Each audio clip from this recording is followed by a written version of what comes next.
12th anniversary of the September 11th attacks brings little solace for the millions of people worldwide who have serious questions concerning what happened that day. You see, instead of immediately investigating the monumental failure in government, the Bush administration opposed any probe into the attacks for well over a year until mounting pressure from the victims' family members forced the issue to be addressed. But once the commission was finally formed and its report released, many questions were still left unanswered. Questions that many people in this country still have. In fact, a recent poll by YouGov reveals that 38% of Americans have some doubts about the official story we've been told. One such man is Bob McIlvaine. His son Bobby was killed in one of the towers on that fateful day. Earlier I spoke to Bob and first asked him why members of the commission were suspect, namely Lee Hamilton, and here's what he had to say. He was instrumental in stopping the Iran-Contra investigation because of national security, and telling us, or telling the Jersey Girl and myself, that because of national security, we can't delve deeply into this matter. And that was very important to me. It just shows you how the government works. I mean, a big thing like Iran-Contra, covered up. And of course, if you study history, everything is always covered up. Right, and unfortunately, only decades later does it eke out slowly the truth. As I know, and of course, multiple commission members actually resigned. They said that it was set up to fail. Talk about this memo that was leaked from the 9/11 Commission that talked about government minders that actually were directed to accompany witnesses testifying in front of the commission. What role did these minders serve in the testimony process? Well, I'll tell you, I used to go to breakfast every morning. I made every commission hearing, and you see, you actually had, it's almost like you had minors with the commissioners. They had no clue what was coming down. Someone with me, I remember sitting at a table next to Bob Curry, and he says, "Ari, what's going on today? What should I say? What this and that?"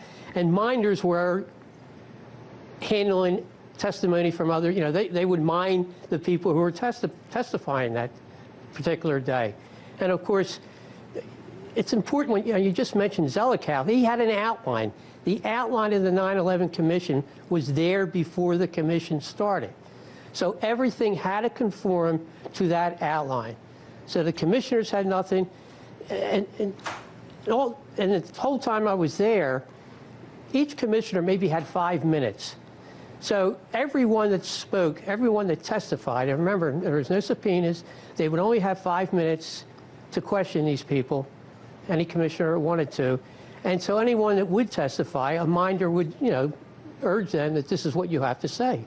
So, I mean, the whole, it's even worthless to debate about the commission and the fact that it was a useless endeavor.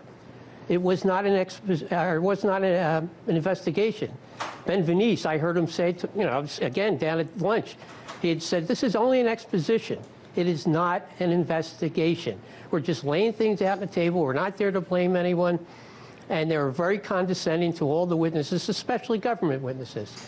The whole 9/11 Commission is based upon torture.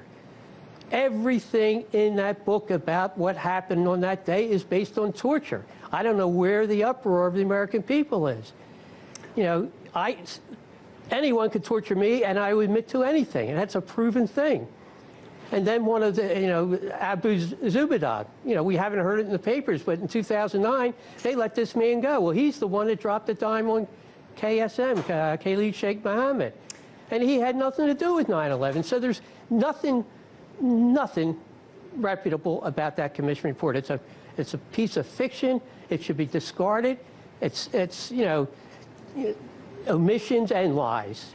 The most glaring omission to me, aside from some other really important things, is the put options. Why were you told when you brought this up that it was disinformation, or you were kind of rejected and dismissed about the put options? What are they, and why are they suspect?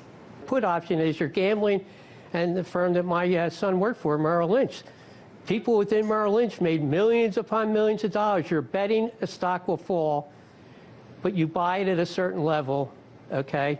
As that stock falls, then you're guaranteed so much money after that fall. So approximately billions of dollars were made throughout the world. And the 9/11 Commission, how they investigated that, they merely say, we cannot prove that bin Laden was part of buying these options. Well, then my question is, well, who is responsible for buying these options? People made billions of dollars. You don't put that kind of money in a put option. It's a thing that a stockbroker or an investor will do, rarely.